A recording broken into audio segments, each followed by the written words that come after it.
قال رسول الله صلى الله عليه وسلم صلوا كما رأيتموني أصلي صدق رسول الله صلى الله عليه وسلم حديث صحيح رواه البخاري.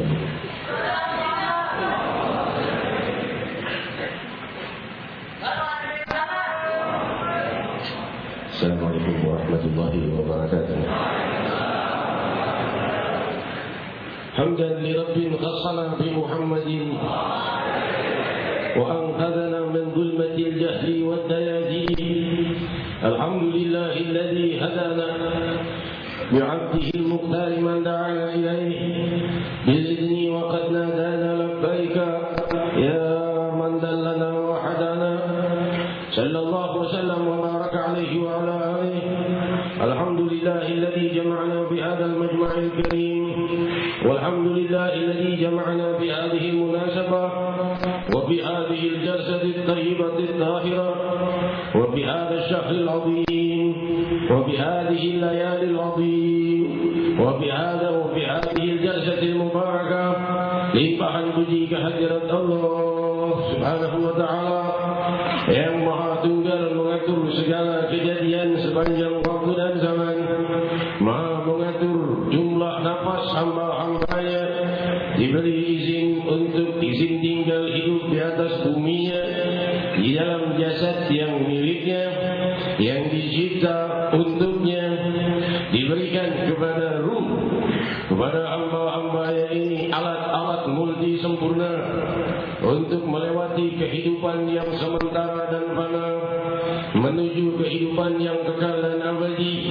Diberikanlah panca indera dan diberikanlah permukaan bumi beserta isinya, tiada lain agar hambanya meniti jalan menuju keridhaannya dan hambanya menuju cintanya, agar hambanya mencapai kasih sayang ilahi, berlomba-lomba untuk mendekat ke hadirat Allah. وَمَنْ يَتَّقِ اللَّهَ يَجْعَلْ لَهُ مَخْرَجًا وَيَرْزُقْهُ مِنْ حَيْثُ لَا يَحْتَسِبُ وَمَنْ يَتَّقِ اللَّهَ يَجْعَلْ لَهُ مِنْ أَمْرِهِ يُسْرًا وَمَنْ يَتَّقِ اللَّهَ يُكَفِّرْ عَنْهُ سَيِّئَاتِهِ وَيَعْظِمْ لَهُ أَجْرًا.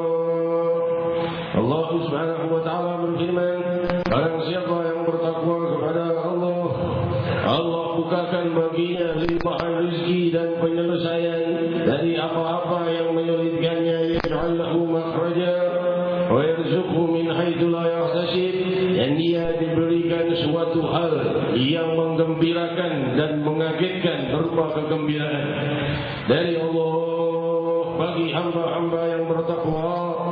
Seraya berfirman, wa man yattaqillaha yaj'al lahu min amrihi yusra. Barang siapa yang bertakwa kepada Allah, Allah jadikan permasalahannya lebih mudah. Wa man yattaqillaha yukaffir 'anhu sayyi'atihi wa ya'zim lahu ajra. Barang siapa yang bertakwa kepada Allah, Allah hapus dosa-dosanya dan Allah lipat gandakan jumlah pahala yang menjadi miliknya. Demikianlah perbuatan Allah pada hamba-hamba yang bertakwa. Siapa mereka? Mereka yang berusaha menjauhi dosa semampunya dan berusaha menjalani perintah Allah semampunya, dan tentunya merekalah para pengikut Sayyidina Muhammad. Tiada seorang disebut takwa kecuali pengikut Muhammad Rasulullah, Imamul Muttaqin, pemimpin orang-orang yang bertakwa, Sayyidina Muhammad. Semoga Allah mengelompokkanku dan kalian di dalam kelompok orang-orang yang bertakwa, yang selalu dilimpahi rizki dengan keluasan rizki yang zahir dan rizki yang batin, dengan datangnya rizki yang terkirakan dan yang tidak terkirakan, dan juga penyelesaian atas segala kesulitan dan terhapus dari segala dosa dan dilipat gandakan pahala. Ya Allah, hadirin hadirat yang dimuliakan Allah, saya berfirman, wa man kana yuridu thawabad dunya fa indallahi thawabud dunya wal akhirah. Barang siapa yang mendambakan balasan di dunia, sungguh Allah di sisinya lah balasan dunia dan akhirat. Wa kana Allahu sami'an basira, dan sungguh Allah itu Maha mendengar dan Maha melihat. Hadirin hadirat yang di dalam perkumpulan yang luhur ini, di bulan agung ini, di malam-malam mulia dan suci ini, di bulan Rajab yang dinamai bulan mulia dari salah satu bulan haram, bulan yang dimuliakan oleh Allah dan Rasul sallallahu alaihi wasallam memperbanyak ibadah di bulan ini, dan para imam-imam kita dan para sahabat kita, sahabat Rasul sallallahu alaihi wasallam kita, mereka memperbanyak istighfar di bulan Rajab, dan Rasul sallallahu alaihi wasallam memperbanyak puasa di bulan Rajab, karena inilah salah satu dari bulan haram. Karena bulan haram adalah bulan yang dimuliakan oleh Allah dan Rasulnya. Hadirin hadirat yang dimuliakan Allah, aku dan kalian sebagai tamu Allah di bulan Rajab ini, sampai dan hadir di majlis zikir dan majlis ta'lim dan salawat ini, di majlis dakwah ini, tentunya dengan jamuan yang lebih, karena kita sudah berada di majlis ini sebagai tamu Allah, juga sebagai tamu Allah di bulan Rajab. Dan pada hakikatnya manusia itu adalah tamu Allah pada setiap detik hidupnya. Selama ia masih hidup, ia adalah tamu Allah, ia dijamu oleh Allah. Maka pahamilah sahibul bait, pahamilah siapa yang kita kunjungi, yaitu Rabbul Alamin dalam setiap nafas kita.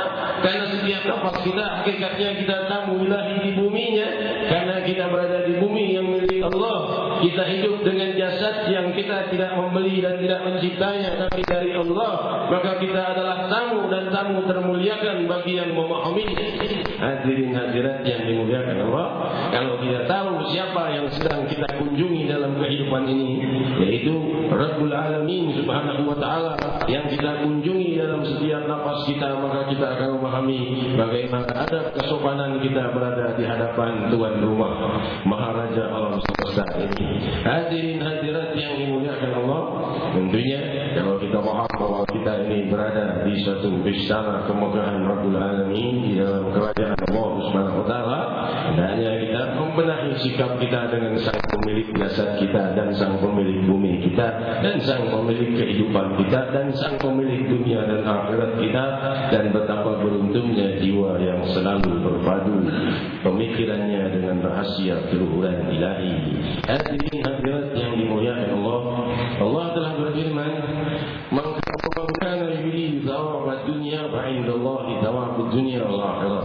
Di antara orang-orang itu ada yang menghendaki balasan di dunia saja atas amal pahala ibadahnya, namun Allah memiliki balasan bukan hanya di akhirat saja, tapi di dunia dan di akhirat. Demikian Allah menjelaskan di dalam firman-Nya surat An-Nisa, "Wa kana Allahu sami'an basira."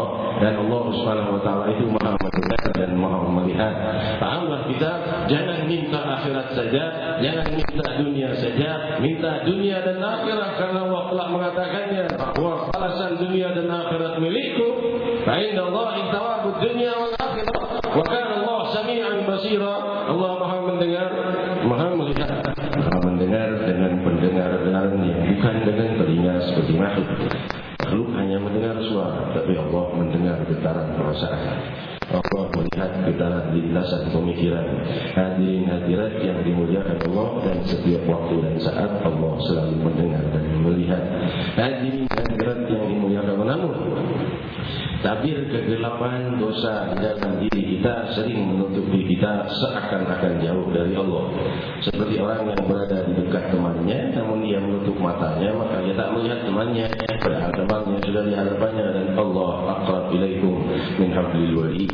Allah itu lebih dekat kepada kita daripada urat leher kita. Maksudnya antara ruh dan jasad kita, Allah lebih dekat lagi dari itu.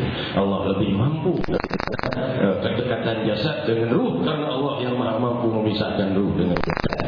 Allah yang Maha menentukan setiap nafas kita. Allah Maha dekat bukan dengan sentuhan, dan Allah juga jauh bukan tanpa perhitungan jarak, tapi dengan kedekatan jiwa. Karena jarak tidak bisa menempuh dan mencapai Rabbul Alamin, karena jarak hanya bisa mencapai alam ciptaan Allah. Jarak dan tempat tidak bisa menjangkau Rabbul Alamin, pencipta semua waktu dan tempat. Hadirin hadirat yang dimuliakan Allah, demikian agungnya Sang Maharaja langit dan bumi dan Sang Maha Lembut. Diriwayatkan dalam Sahih Bukhari bahwa Rasul sallallahu alaihi wasallam melintas bersama para sahabatnya, lalu lewatlah seorang anak kecil. Lantas Rasul sallallahu alaihi wasallam memanggil, berteriak, mengangkat suara, "Apakah anak ini mempunyai ibu?" maka keluarlah ibunya dan menangis mendekapnya dan menciuminya. Saya berkata, ibni, ibni. Maka para sahabat menangis. Maka Rasul berkata, ma yubkikum, apa yang membuat kalian menangis? Para sahabat berkata, cinta ibu itu terhadap anaknya begitu besar ya Rasulullah, kami terharu. Maka Rasul sallallahu alaihi wasallam bersabda, Allah arham bi ibadihi min hadhihi waladiha. Allah lebih kasih sayang kepada hamba-hambanya dari ibu itu kepada anaknya. Saudara-saudariku yang dimuliakan, diriwayatkan di dalam Fathul Bari, di Syarah Sahih Al-Bukhari oleh Imam Ibnu Hajar dan segala ini mensyarahkan makna hadis ini bahwa yang dimaksud di dalam hadis ini oleh Rasul sallallahu alaihi wasallam adalah orang yang wafat dalam keadaan bertobat dari dosa-dosa besar. Mereka yang wafat dalam keadaan iman ya, dan sempat bertobat dari dosa-dosa besar, maka mereka tidak akan menyentuh api neraka. Karena kelanjutan dari hadis ini adalah dijelaskan oleh Imam Bukhari. Rasul bertanya kepada sahabat, ada kelanjutan riwayat lain. Hal tarawna hadhihi tarihah waladaha fin nar? Apakah kiranya si ibu yang sedang memeluk anaknya itu mau melemparkan anaknya ke api? Para sahabat berkata, tidak mungkin wahai Rasul, tidak akan. Maka Rasul sallallahu alaihi wasallam menjawab, Allah lebih menyayangi hambanya dari ibu itu terhadap anaknya. Menunjukkan orang yang wafat dalam iman dan sempat bertobat dari dosa-dosa besar tidak akan disentuhkan kepada api neraka oleh Allah Subhanahu wa taala. Jika diriwayatkan di dalam riwayat Imam Tabrani dan lainnya bahwa jadi disyarahkan oleh Imam Ibnu Hajar, dicantumkan di dalam Fathul Bari di Syarah Sahih Bukhari tentang hadis ini yang terkait dengan hadis ini, bahwa Rasul sallallahu alaihi wasallam lewat dekat wanita, seseorang wanita ibu-ibu yang berkata sedang menyalakan api ubun, kayu bakar sedang dinyalakan. Wahai Rasulullah, Rasul berkata, labbaik wa sa'daik. Ya, apa yang bisa aku bantu, kata Rasul. Apakah betul Allah melemparkan hambanya seperti aku melemparkan kayu ini ke kayu bakar, hambanya yang beriman? Maka Rasul sallallahu alaihi wasallam pun menunduk dan mengalirkan air mata menangis. Saya bersabda, alladzi nafsi biyadihi innahu la yutrihu ahadu ibadihi binnar illa man aba an yaqula la ilaha illallah inda mautih. Demi Allah, tiadalah Allah menaruhkan hambanya di dalam api kecuali mereka yang berat dan malas mengucap la ilaha illallah di saat wafatnya. Hadirin hadirat, demikian kelembutan Allah Subhanahu wa taala yang jauh lebih lemah lembut kepada kita daripada ibunda kita. Saudara-saudariku yang memuliakan, jika kita memahami cintanya kepada kita, kita akan tenang di dunia dan akhirat dan akan semakin tenang dengan cinta Rabbul Alamin Subhanahu wa taala. Allah Subhanahu wa taala juga berfirman, asa an takrahu syai'an wa huwa khairul lakum wa asa an tuhibbu syai'an wa huwa syarrul lakum wallahu ya'lamu wa antum la ta'lamun. Barangkali kalian menyukai sesuatu tapi itu sebenarnya adalah buruk bagi kalian. Barangkali kalian membenci sesuatu tapi itu baik bagi kalian. Allah Maha mengetahui dan kalian tidak mengetahui. Saudara-saudariku yang memuliakan, oleh sebab itu jangan buru-buru memvonis Allah Subhanahu wa taala dalam segala kejadian yang terjadi pada diri kita. Saya mencari pekerjaan tidak dapat, sudah doa, sudah sholat tahajud, orang lain tidak sholat, tidak beriman, malah cepat dapat pekerjaan. Barangkali 1-2 tahun atau 1-2 bulan penundaan akan membuat Allah melimpahkan yang jauh lebih luas kelak di masa mendatang padamu. Jangan sampai kita terjebak dengan kejadian saat ini karena kita tidak tahu kejadian di hari esok. Saudara-saudariku yang memuliakan, diriwayatkan di dalam Sahih Al-Bukhari, jika salah seorang bersedekah, dia mengumpulkan uang dan ingin mendapatkan sedekah yang sir, pahala sedekah yang sembunyi-sembunyi tidak diketahui orang lain. Ia pun mengumpulkan uang, lalu malam-malam dia menutup wajahnya dengan kain, dia mencari orang yang mustahik, orang yang berhak. Lalu dia lihat ada seorang yang termenung di malam hari, diam saja, duduk saja, tidak bicara, tidak apa, duduk saja di pinggir jalan. Ini orang tidak mampu, tengah malam masih belum tidur, masih duduk seperti ini. Lemparkan uang itu pada orang itu, ternyata mempergi melarikan diri supaya orang tidak tahu dia yang memberi. Maka esokan harinya dia sudah gembira, sudah sedekah dan sedekah sembunyi-sembunyi. Esok harinya dapat kabar gembar kampung karena seorang pencuri dapat harta diberi orang yang tak dikenal. Dia berkata, lakal hamdu ya rabbal alamin. Wahai Allah, bagimu bagimu segala puji. Aku mau sedekah sembunyi-sembunyi, ternyata yang kuberi pencuri. Pencuri sedang menunggu kesempatan untuk mencuri, tidak di malam hari nanti waktu untuk mencuri. Dikira ia seorang mukarat, padahal seorang pencuri. Ia berkata, berarti aku tidak akan berhenti, aku akan lanjut lagi. Ia pun mengumpulkan uang lagi. Sudah terkumpul, ia keluar lagi di malam hari. Lantas ia melihat seorang tua renta yang berjalan tertatih-tatih dengan tongkatnya, pelan-pelan jalan, tidak ada yang menemaninya, tidak ada yang mendampinginya. Ini pasti orang susah. Dia lemparkan uang itu dalam sebuah kantong kepada orang tua itu dan dia pun lari pergi.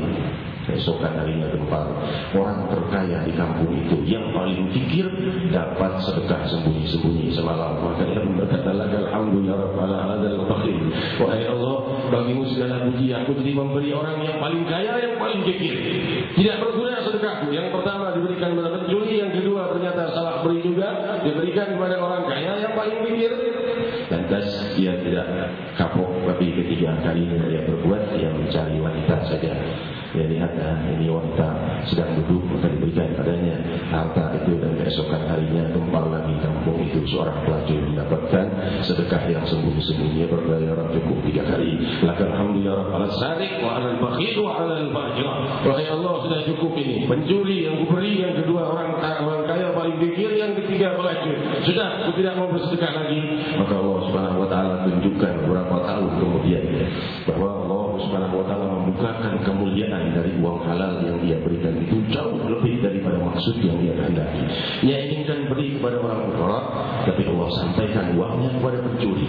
Pencuri biasa makan uang haram, maka ia terus mencuri. Malam itu pencuri itu dapat uang halal darinya karena dia ingin sedekah sembunyi-sembunyi. Hati hadirin hadirat, karena harta yang haram itu mempengaruhi tubuh kita, harta yang halal juga mempengaruhi. Kalau harta yang halal mempengaruhi kita untuk lebih ingin ibadah, maka pencuri itu mendapatkan itu, ia bersyukur, subhanallah, aku selama itu terus mencuri, sekarang Allah beri. Ia pun tobat. Tidak lama orang ini yang mengalami sedekah yang pertama, setelah sekian tahun dia dengar kabar ada seorang wali Allah yang wafat. Maka dia mendatangi jenazahnya. Dia lihat, kamu nggak salah kan, dulu aku beri, kita pencuri. Dia berkata, ini orang asal muasalnya dari mana? Ya, dulu pencuri dia. Gara-gara dia dapat uang di tengah malam diberi oleh seorang pendekar yang tidak dikenal, ia taubat sampai ia menjadi wali Allah Subhanahu wa taala. Allah sampaikan ke derajatnya menjadi wali Allah dari harta orang ini karena sedekahnya sembunyi-sembunyi dan ikhlas niatnya, walaupun nyampainya kepada pencuri. Yang kedua, maka ia pun berkata, wahai Allah, selesai janjiku dari yang pertama, yaitu pencuri. Lalu bagaimana dengan orang tua yang kikir? Orang tua yang kikir itu tidak berapa lama ia membangun suatu rumah untuk sedekah untuk yatim dan anak-anak miskin dan fuqara. Kenapa? Karena dia jadi taubat. Dia ingat, aku ini orang kaya, disedekahi orang. Karena apa? Karena kikir. Akhirnya ia pun bertobat kepada Allah. Ia bangun rumah sedekah, ia wakafkan. Pahalanya ini orang dapat kepada penyedekah yang pertama. Demikian dahsyatnya rahasia kemuliaan niat. Dan dia pun berkata, Allah, aku memahami yang kedua. Lalu bagaimana dengan yang ketiga? Tidak ada jawaban.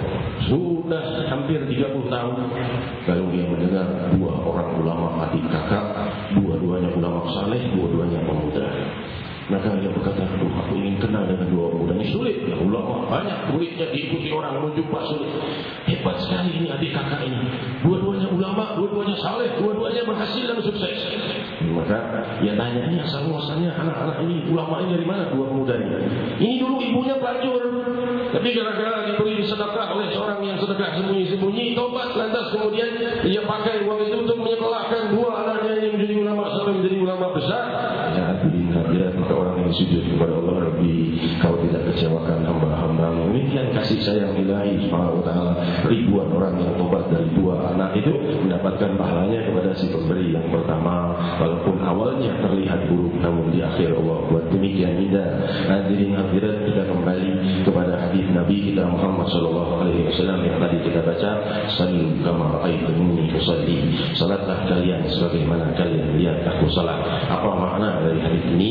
Sebenarnya hadis ini sering dibahas banyak oleh para ulama kita dan juga mereka yang banyak bertentangan di dalam permasalahan akidah dengan kita. Hingga mereka mengatakan, jangan kamu sholat kalau kamu kecuali kamu tahu hadis-hadis sahihnya. Hal itu betul. Namun tentunya kita mempunyai guru dan kita mempunyai mazhab, dan imamul mazhab dan guru lebih berhak dipanut daripada melihat hanya dari buku atau dari internet saja. Orang yang berguru tidak kepada guru tapi kepada buku saja, maka ia tidak akan menemui kesalahannya karena buku tidak bisa menegur. Jadi kalau guru bisa menegur jika ia salah atau jika ia tak paham, ia bisa bertanya. Tapi kalau buku jika ia tak paham, ia hanya terikat dengan pemahaman dirinya.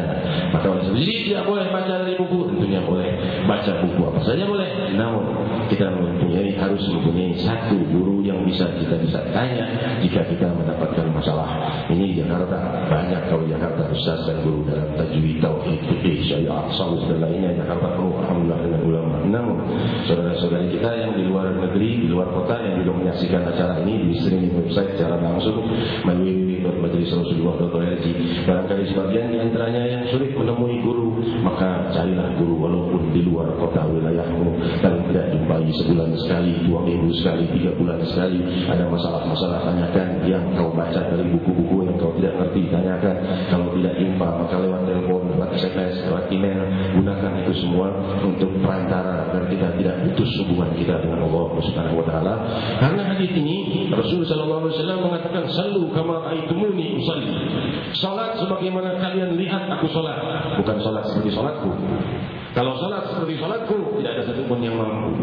Kenapa? Salat seperti Rasul sallallahu alaihi wasallam tentunya siapa yang mampu? Karena manusia tentunya terbatas. Ya, kalau jasad gerakannya bisa kita ikuti seperti gerakan perbuatannya Rasul, maka Rasul salat hanya dengan jasad. Tentunya salat ada hakikatnya dan ada zahirnya. Zahirnya jasadnya, batinnya adalah ruh dan sanubarinya, tentunya ikut salat. Namun ketika Rasul bersabda, "Sallu kama ra'aitumuni usalli," salatlah kalian sebagaimana kalian lihat aku salat, maka salatlah kalian semampu kalian untuk membenahi gerak-geriknya seperti yang dilakukan oleh Rasul. Ada yang rukunnya, ada yang sunnahnya, ada yang sunnah muakkadahnya, ya. Hal seperti itu mesti kita ketahui. Nah, kemudian melangkah menuju kedalaman makna hakikatnya, yaitu rahasia hati dan ruh yang turut salat bersama salat kita. Hati dan ruh kalau sudah ikut salat dengan salat jasad kita, maka jasad selesai salat, hati dan ruhnya tidak keluar dari salatnya karena terus dekat dengan Allah Subhanahu wa taala. Dijelaskan oleh para imam kita, para salafus saleh, ketika ditanyakan apakah hati itu ada bersujud kepada Allah Subhanahu wa taala?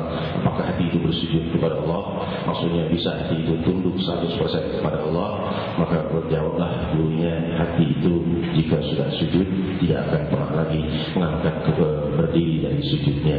Beda dengan jasad. Kalau jasad ada lelahnya. Kalau hati sudah kenal sujud kepada Allah, tidak akan mau lagi berubah posisi untuk kecuali terus sujud dan tunduk kepada Allah. Dengan makna sujud di sini bukan sujud dengan gerakan maksudnya seperti itu hatinya, tapi hatinya tunduk kepada Allah. Kalau sudah hatinya tunduk kepada Allah, ia akan terus ketagihan dan tidak mau lagi untuk mengenal daripada rahasia kelembutan yang selain dari Allah Subhanahu wa taala. Sudah asyik dengan Allah Subhanahu wa taala, akan terus sujud kepada Allah Subhanahu wa taala, merendahkan diri kepada Allah Subhanahu wa taala. Ia sudah menikmati samudera-Nya di dalam merendahkan diri ke hadirat penciptanya. Dia sudah rasakan lezatnya, dia tidak merasakan lezat dengan makhluk-makhluknya. Hadirin hadirat yang dimuliakan Allah, inilah yang ingin saya sampaikan dari pensyarahan hadis ini, bahwa kalau secara jasadiah kita punya banyak guru dan pengetahuan, ada buku tuntunan sholat juga ada, itu sudah cukup di dalam dasar-dasar sholat kita yang benar, rukun sholatnya, syarat sahnya dan lainnya itu sudah ada rukun dalam buku tuntunan sholat, itu tidak cukup untuk dasar. Ya, untuk selanjutnya ada guru bisa dipertanyakan, tapi yang perlu kita tekankan dalam majelis ini adalah yang jarang diperhatikan orang adalah sholat hati dan ruhnya untuk diikut sertakan saat kita sholat. Saat kita sholat, hati dan ruh kita ikut sholat, jangan sampai hati dan ruh kita di luar sholat saat kita sholat. Layak selesai sholat jasad kita, hati dan ruh kita tetap sholat kepada Allah, namun malah kita sebaliknya, jasad kita sholat, ruh dan hati kita pun tidak sholat kepada Allah Subhanahu wa taala. Orang yang sholat hati dan ruhnya kepada Allah Subhanahu wa taala, ia terbuka baginya rahasia kemuliaan salat. Ia sedang berhadapan dengan Rabbul Alamin. Jika ia takbiratul ihram, Allahu Akbar, ia sudah berada di hadirat Allah Subhanahu wa taala dengan ruh dan sanubarinya. Kalau jasadnya hanya menghadap kiblat saja, jasadnya bergerak dengan ucapan dan zikir dan doa yang diajarkan oleh Nabi Muhammad SAW, yang itu didalami oleh ruh dan sanubarinya, dengan setiap kalimat, huruf dan ucapannya, sehingga yang mencapai rahasia keluhuran yang terus semakin luhur, laha bidayah wa laisa laha nihayah, yang ada awalnya tapi tiada pernah ada akhirnya, rahasia keluhuran kehidupan yang membuat kita tenang di dunia dan di akhirat. Maka warisilah salatnya Sayyidina Muhammad sallallahu alaihi wasallam, sebagaimana sabda beliau, salatlah kalian sebagaimana kalian melihat aku salat.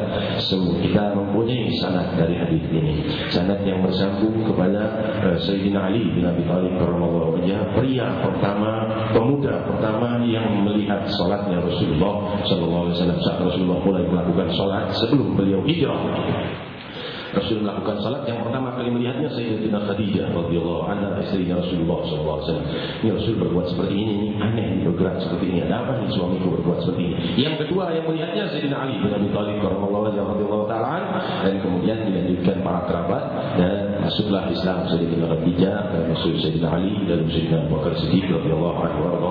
Hadirin hadirat yang dimuliakan Allah, kita mempunyai sanad tentang hadis sallu kama ra'aitumuni usalli kepada Sayyidina Ali bin Abi Thalib dari guru kita, dari guru mulia kita, dari guru beliau, dari beliau sampai kepada Sayyidina Ali bin Abi Thalib yang memandang salatnya Rasulullah sallallahu alaihi wasallam. Sanad kemuliaan salat ini saya ijazahkan pada hadirin hadirat hingga setiap kali salat kita sudah bersambung sanadnya dengan salatnya Rasulullah sallallahu alaihi wasallam. Secara ruhiyah tinggallah secara sanubarimu dan jasadmu ikuti dan pelajari dan dalami, tapi secara ruhiyah salat kita silsilahnya, rantainya sudah bersambung dengan salatnya Rasulullah sallallahu alaihi wasallam. Sallu kama ra'aitumuni usalli, salatlah kalian sebagaimana kalian melihat aku salat. Sayyidina Ali melihat salat beliau, para sahabat melihat, lalu para tabi'in melihat salatnya Sayyidina Ali, salatnya para sahabat, demikian tabi'in, demikian selanjutnya sampai saat ini melihat gurunya melakukan salat seperti itu salatnya, seperti itu rukuknya, seperti itu sujudnya, dan gurunya melihat gurunya, demikian sampai kepada Rasulullah sallallahu alaihi wasallam. Salatlah sebagaimana kalian melihat aku salat, sanadnya sampai kepada kita. Apa itu sanad? Sanad adalah silsilah atau rantai yang menyambungkan kita dengan yang sebelum kita. Ya, hubungan. Sanad adalah hubungan. Kalau secara bahasa, sanad adalah sesuatu yang terkait pada sesuatu yang lain atau sesuatu yang bertumpu pada sesuatu yang lain. Tapi di dalam maknanya ini secara istilahi adalah bersambungnya ikatan batin kita dan bersambungnya ikatan perkenalan kita dengan orang lain. Ya, sebagian besar adalah guru-guru kita, yaitu orang yang dijadikan guru sanadnya atau hadis, sanad hadis misalnya ngambil dari bulan itu salah satu contoh sanad. Dan sanad kita keguruan dari guru saya dari gurunya sampai ke Rasulullah SAW, atau dari saya bermadzhab Syafi'i karena guru saya mazhabnya Syafi'i, saya ikut guru saya ikut gurunya mazhabnya Syafi'i terus sampai kepada Imam Syafi'i. Itu sanad namanya. Hadirat yang dimuliakan Allah, itu hubungan ruh, hubungan sanubari. Kalau hubungan jasad bersalaman selesai itu lepas, tapi hubungan ruh bersalaman kalau sudah berpadu ruh akan bersama di dunia dan di akhirat. Demikian sabda Rasulullah SAW, ruh junudun mujannada idza ta'arafu talaf wa idza tanakaru ikhtalaf. Demikian riwayat sahih Bukhari. Ruh adalah pasukan yang sebagaikan pasukan yang berkelompok-kelompok. Jika sudah saling berkenalan, saling menyayangi, menyukai, maka ruhnya pun bersama. Jika sudah saling berselisih, maka ruhnya pun berpisah. Nah, yang bersama ini akan bersama lagi di hari kiamat kelak. Yang berpisah di sini akan berpisah lagi di hari kiamat kelak. Nah, sanad dan ijazah silsilah ini menyambungkan kita dengan para guru-guru kita yang terdahulu, supaya kita bersama mereka walaupun tidak sehidup sezaman dengan para imam-imam dan dengan para sahabat dan dengan Rasul sallallahu alaihi wasallam, tapi ruh kita sambungkan dengan mencintai mereka, dengan mengikat sanad ini kepada mereka sampai kepada Rasulullah sallallahu alaihi wasallam hingga kita tidak pisah dengan beliau di akhirat nanti. Hadirin hadirat yang dimuliakan Allah, demikian banyak rahasia keluhuran yang dilimpahkan Allah Subhanahu wa taala di dalam salat. Dan rahasia kemuliaan salat itu muncul di bulan Rajab ini, awal muasalnya untuk kita, yaitu di malam Isra wal Mi'raj, pada malam yang akan datang. Dan insyaallah berkumpul di mana dalam perayaan Isra wal Mi'raj Nabi Muhammad sallallahu alaihi wasallam, di malam naiknya Rasul sallallahu alaihi wasallam ke hadratullah. Di malam itu kita berzikir dengan ya Allah 1000 kali untuk memanggil nama Rabbul Alamin. Kenapa harus banyak-banyak? Karena Allah berfirman, "Wadkuruni ankurkum." Ingatlah kalian kepadaku, maka aku akan ingat kepada kalian. Allah Subhanahu wa taala berfirman berfirman, perbanyaklah zikir kepadaku, perbanyaklah menyebut namaku. Demikian Allah Subhanahu wa taala merintahkan kita, dan semakin kita banyak menyebut nama Allah, maka kita semakin dekat kepada Allah. Maka kita menyebutnya, berzikir sebanyak 1000 kali bersama-sama di dalam zikir Abu, tepat di malam 27 Rajab, di malam Mi'rajnya Nabi Muhammad SAW menghadap Allah Subhanahu wa taala. Kita berniat di malam itu kita juga dibagikan rahasia kemuliaan yang Allah tumpahkan kepada Nabi dan para aulia dan salihin dan siddiqin. Dari rahasia kemuliaan yang Allah limpah ruahkan di malam Mi'raj, kita juga kebagian karena berzikir kepada Allah. Jakarta adalah ibu kota negara muslimin terbesar di dunia. Indonesia adalah negeri muslimin terbesar di dunia, dan Jakarta adalah ibu kotanya, dan Monas adalah jantungnya ibu kota, pertengahannya ibu kota ini. Dan di tempat itu kita berkumpul, alhamdulillah jika 1-2 orang, tapi alhamdulillah semoga di atas 1 juta yang berkumpul jantung ibu kota negara muslimin terbesar di muka bumi, berzikir dan zikir ya Allah 1000 kali. Semoga cahaya zikir itu membias kepada sisa kehidupan kita di dunia dan di akhirat selalu dalam keluhuran, dan semoga cahayanya juga membias menerangi sekitar, khususnya ibu kota dan juga bangsa kita dan seluruh barat dan timur yang kesemuanya berada di dalam satu rantai dengan kita, karena bersama-sama muslimin muslimat. Dan ini negeri muslim terbesar di dunia, dan inilah ibu kotanya, dan inilah jantung ibu kotanya, yaitu Monas nanti tanggal 9 Juni malam Sabtu depan. Demikian hadirin hadirat yang dimuliakan Allah. Saya tidak berpanjang lebar menyampaikan tausiah. Ada 2 hal yang ingin saya sampaikan. Yang pertama adalah para saudara-saudari yang ingin menjadi panitia atau kru di acara event besar, mudah kita daftarkan dirinya ke Ustaz Syukran atau Ustaz Muhammad Kalbi atau saudari Aisyah Najmatul Nisa atau saudari Maya bukan wanita. Kenapa? Karena kita kekurangan kru. Terus terang saja kita kekurangan kru untuk event besar. Kalau untuk event acara setiap malam sudah cukup. Jadi kalau untuk event besar, kru kita 360 orang, 1 juta yang mau diatur. Gimana caranya? Kalau 500.000, 600.000, 100.000 juga atur 360 orang. Tapi alhamdulillah acara aman, tertib dan terkendali. Alhamdulillah dengan keberkahan dan sakinah dari Allah Subhanahu wa taala. Jadi kita kekurangan kru. Hadirin hadirat yang punya waktu, itu tugasnya tidak paling panjang, dari kira-kira 2-3 jam sebelum acara sampai kira-kira 2-3 jam selepas acara selesai. Setelah itu cuma ada pertemuan barangkali nanti malam Kamis atau malam Rabu diatur sama Ustaz Syukron, ada pertemuan dengan saya. Kru yang mau mendaftarkan diri mudah-mudahan bisa menjadi terlibat di dalam pembenahan acara agung ini supaya lebih aman, lebih tertib dan lebih terkendali. Demikian yang pertama yang mau jadi kru, pria dan nisa, kaum wanita dan kaum pria. Yang kedua, pengumuman bahwa saya masih hidup. Ini saudara-saudari itu di luar menyebar omongan SMS Habib Munzir wafat. InsyaAllah wafat semua kesusahannya. Yang dimuliakan Allah, lucu ya, orang yang iseng tapi akhirnya nyebarnya sampai kemana-mana. Yang saya dengar Ustaz Yusuf Mansur sudah sholat gaib di Bandung, juga di Banyuwangi ini sudah banyak yang sholat gaib untuk saya. Pengumuman saya masih hidup, alhamdulillah. Hadirin hadirat yang dimuliakan Allah, ini saya bicara sampaikan. Kalau ada yang mengatakan saya wafat, alhamdulillah saya lihat sendiri Habib Munzir masih hidup. Yang di internet ini bukan secara rekaman, secara langsung. Ya, lihat yang di Kuala Lumpur, yang di Jawa Timur, Jawa Barat, di Banjarmasin, dan di mana semuanya lihat saya sehat walafiat, alhamdulillah. Malam Selasa kemarin ada sedikit demam karena meriang dan sebagainya, tapi alhamdulillah malam ini sembuh. Siap insyaallah untuk menjalankan tugas kita masing-masing, membenahi bumi Jakarta menjadi kota Sayyidina Muhammad, kota kedamaian, kota zikir, kota aman, kota tenang, bukan kota narkoba, bukan kota miras, bukan kota zina, bukan kota kesulitan, tapi kota zikir, kota yang tenang dengan kedamaian. Amin, Allahumma amin. Ya, jadi pengumuman ini disampaikan pada baik. Saya maafkan orang yang melakukan itu, udah biasa ini. Kalau kita mau ada benar-benar besar, pasti ada fitnah aja. Bukan pasti, lebih sering ada fitnah. Kalau dibilang Munzir, dibilang Muhammad, dibilang pimpinan musyrik, dibilang majelis murtad, macam-macam saya mengucapkan fitnah itu hanya sekedar untuk menggagalkan event-event acara besar kita, menggoyang hati jamaah. Ini ada orang yang bilang sudah wafat orangnya, sudah pada sholat jenazah, sebagian sholat gaib. Hadirin hadirat yang dimuliakan Allah, maka cara-cara seperti ini mungkin bisa berhasil kepada orang-orang yang niatnya tidak baik. Tapi kalau seandainya untuk niat yang baik, Allah sudah janji, inna ibadi laisa laka alaihim sultan. Sungguh hamba-hambaku yang betul-betul ingin dekat padaku dan ikhlas dalam niatnya, kau tidak punya kekuatan pada mereka, wahai syaitan, kata Allah Subhanahu wa taala. Maka perbuatan mereka mereka selalu membuat majunya majelis Rasulullah sallallahu alaihi wasallam. Makin banyak yang fitnah, makin maju majelis Rasulullah sallallahu alaihi wasallam. Alhamdulillah, bukan saya mengharapkan banyak yang fitnah, namun bagi para fitnah, perbuatan kalian justru membuat gerakan dakwah kami semakin maju, bukan semakin mundur. Demi kemuliaan Allah Subhanahu wa taala yang berfirman, "Intansullaha yansurkum wa yuthabbit aqdamakum." Jika kalian menolong Allah, Allah akan menolong kalian dan menguatkan langkah kalian. Niat kita ikhlas untuk membangun generasi muda kita kembali kepada keluhuran kemuliaan, maka Allah Subhanahu wa taala yang akan membantunya langsung dan menguatkan langkah kita. Demikian hadirin yang dimuliakan Allah, dan kita doakan para pendukung dakwah kita untuk diberi kemudahan oleh Allah Subhanahu wa taala.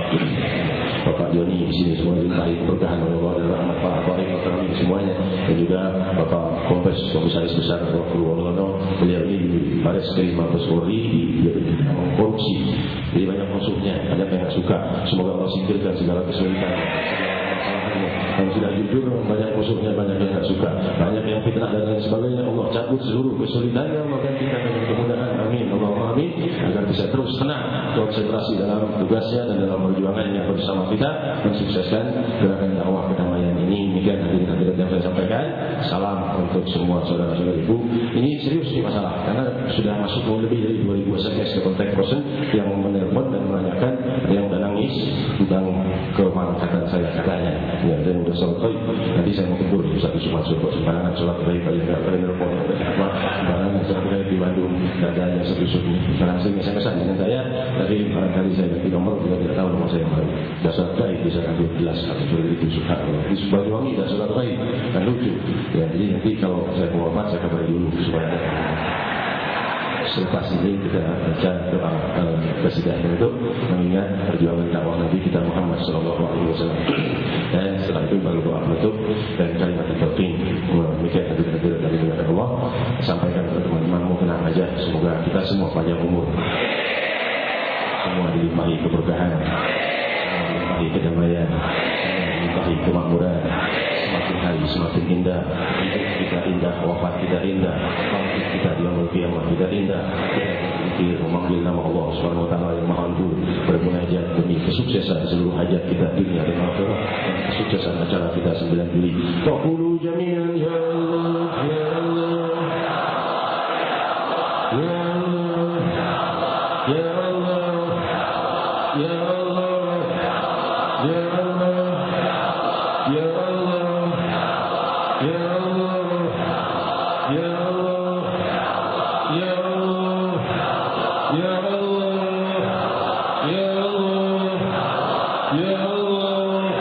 Ya Allah, Ya Allah, Ya Allah, Ya Allah, Ya Allah, Ya Allah, Ya Allah, Ya Allah, Ya Allah, Ya Allah, Ya Allah,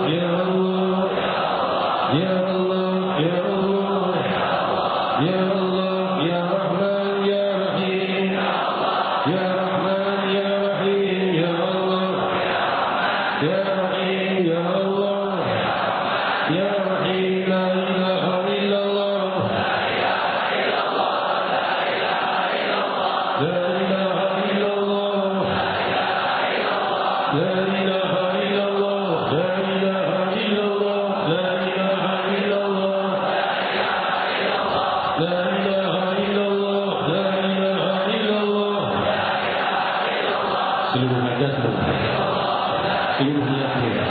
Allah. Tenggelamkan dalam keagungan la ilaha illallah.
lagi karena ini doa diajarkan guru mulia kita pada 17 Juli yang lalu secara langsung lewat streaming kepada kita, doa untuk segala permasalahan dan segala kesulitan.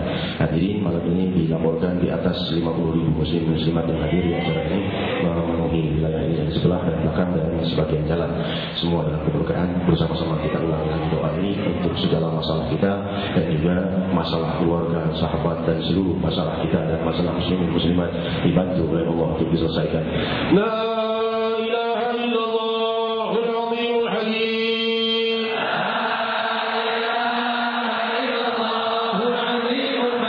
La ilaha illallah rabbul arsyil karim.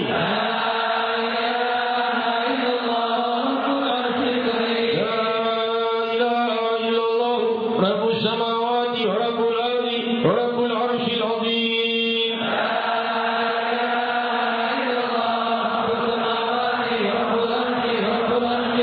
لا إله إلا الله العظيم الحليم. لا إله إلا الله رب العرش العظيم.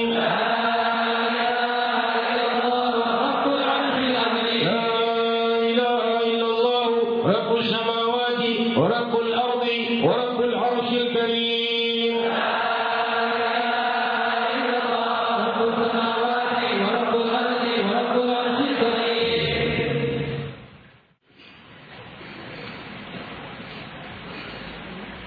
بسم الله الرحمن الرحيم. اللهم صل على سيدنا محمد الأولين والآخرين وخير محمد النبيين والمرسلين كل وجه رحيم. اللهم نسأل لك أدياننا وأبداننا وأنفسنا وأموالنا وأهلنا كل شيء أعطيتنا. اللهم اجعل وإياهم في كنفك وأعمالك وإيالك وجوارك من كل فتنة أن لا يعلم كل شيء إنك عبد المجيد. اللهم اهدنا فيمن هديت وآتنا فيمن آتيت وقنا فيمن توليت وبارك لنا فيما أعطيت وقنا برحمتك شر ما قضيت وقنا الله عليك إنه لا يذل من واليت ولا يعز من آتيت. أستغفرك ونتوب إليك وصلى الله على